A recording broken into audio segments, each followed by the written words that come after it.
are you going for the far target? Go for the close target. We got a target right next to us, and he's like, I'm gonna go really far. Where's our bomb carrier going? Oh my god. Here's your med kit. Go get it. Come on, man, bring the bomb in here.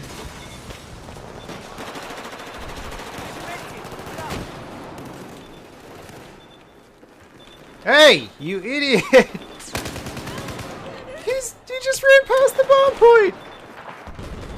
Hey guys, Level Cap here. Today I'm going to be talking about the new Obliteration game mode that was just unlocked in the Battlefield 4 beta. And one of the first rules I quickly learned about Obliteration game mode is that your team is only as good as your bomb carrier. You can have the world's best players trying to defend a bomb carrier, but if he runs out into an open area or a place that just doesn't have any cover, there isn't a lot you can do to necessarily protect them.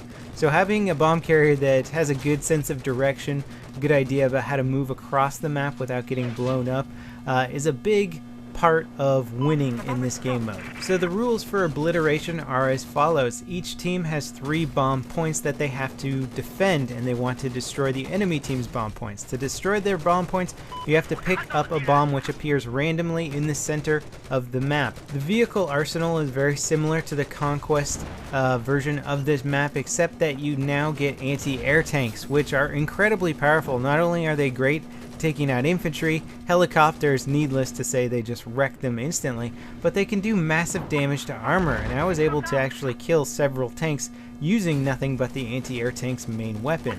Now there's some very important things to know about this game mode if you're going to succeed. First of all, you want to pay attention to your screen, because if you pick up the bomb, it's not always that apparent. You will notice some red flashing light around you, which in the heat of combat can get lost, so you want to look on your screen to make sure it says that you have the bomb.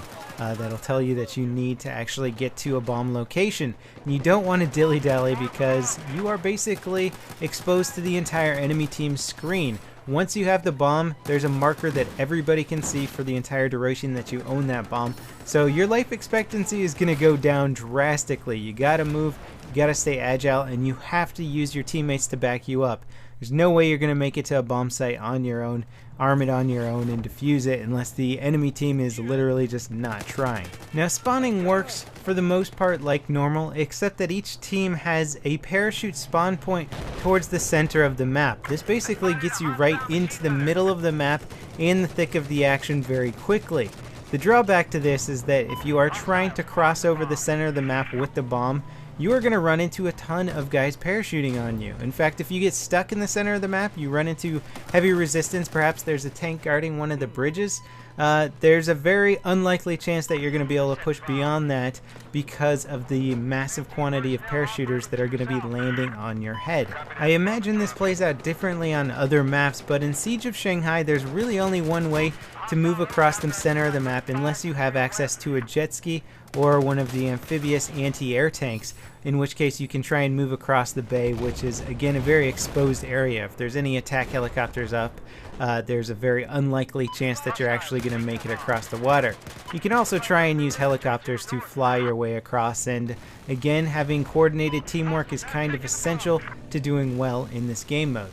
Now one thing that I find almost unfair if used properly in the beginning of this round is that when the skyscraper is up, players with the bomb can simply take an elevator to the top level of the skyscraper, jump off, and they can parachute to any bomb location that the enemy team has. So if they see that the enemy team is defending one particularly well, they can just change their flight course and try and land on the other bomb location. Now of course they can be shot out of the sky, but I've seen this used to great advantage where players were just simply able to float across onto the bomb points of their choosing. So it might be in your best interest, if you don't have as good of teamwork on your team, to try and take down that skyscraper, just so you can try and hold them off at the bridge sections of this map, which I can tell you from personal experience is extremely hard to get across. One thing that this game mode does for certain is it provides you intense non-stop action all the time. I hear a lot of people talking about that they like this game mode because it's just so crazy intense all the time and you run into these nutty combat situations. This is in large part due to the fact that everybody goes towards the bomb. Enemy team, attacking team, you want to protect the bomb if you're attacking, you want to destroy the bomb if you're defending. So it's sort of a singular point on the map that draws the entire forces of both teams to that location, so there's going to be a lot of fighting at that location. Infantry fighting, vehicle fighting, you name it, it's going to be there. The other thing that again facilitates non-stop action is having two spawn points that are very close to each other in the center of the map. Parachute spawn points nonetheless, so if you open your parachute when you spawn in, you have a lot of areas that you can glide onto or fly to and get into the action as fast as possible. Now, because this game mode is so new, I fear that in its current state it's kind of a fun bit of chaos, but as soon as people start figuring out good strategies for this game mode, or figure out how to basically troll this game mode, it could cause some problems. One thing that I foresee is just having some players place C4 on bomb locations. That way if an enemy team gets anywhere near one of their bombs, they can simply detonate the C4, killing the planter and giving your team a lot of extra time to get in there and recapture the bomb. The other issue I foresee is having a player who wants to troll your team. If you pick up the bomb in a friendly location, perhaps near one of your bomb sites, because the enemy team was trying to plant it, you killed them, and you pick up the bomb there, you can simply just stay put with that bomb. You don't have to move forward. Your entire team is reliant on you trying to get that bomb to the objective. If you don't take that bomb to the objective, then you're simply just delaying the game, holding your team up. And in fact, it really goes beyond just holding your team up, because if I were to say, take the bomb like I have right now, run right next to one of our friendly bomb sites, and just wait there for the enemy team to eventually invade and kill me, then they have the bomb directly on the site that they need to plant it. It makes it very easy for them. So basically you're giving the individual a lot of power in a game with a lot of players, and if there's any room for trolling, for basically upsetting a lot of people in an online game, you can bet it's going to happen. So I foresee these things becoming an issue in public games. Now, there was mention that Obliteration was being tailored towards the competitive side of Battlefield, so having maybe squads of 5 or 8v8 games, something like that with Obliteration, lots of organization and team tactics. That could be a fun game mode to watch. But simply without the coordination and organization and cooperation of a public game mode, you run into a lot of issues. I was playing with X Factor.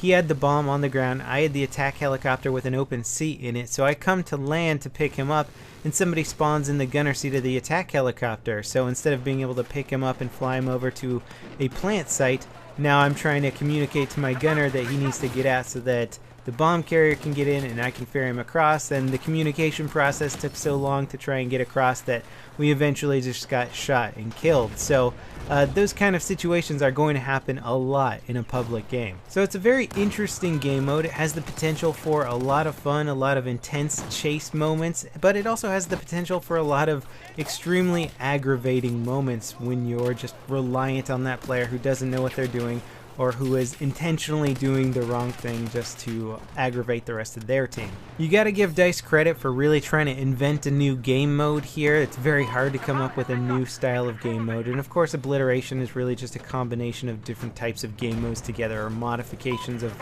older game modes and that sort of thing. So I think they've come up with a fun little game mode that a lot of people are going to get a little bit of fun out of in terms of taking it too seriously.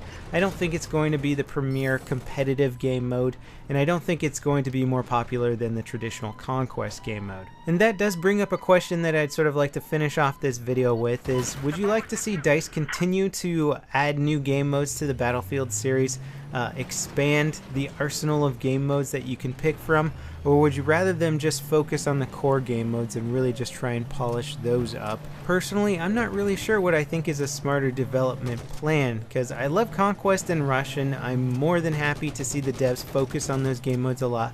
But at the same time, you never know if you're going to strike gold and come up with a new game mode that's going to be even more popular unless you try making it. So let me know in the comments what you guys think on that subject. Thanks for watching, guys, and I'll see you next time. This is Level Cap, signing off.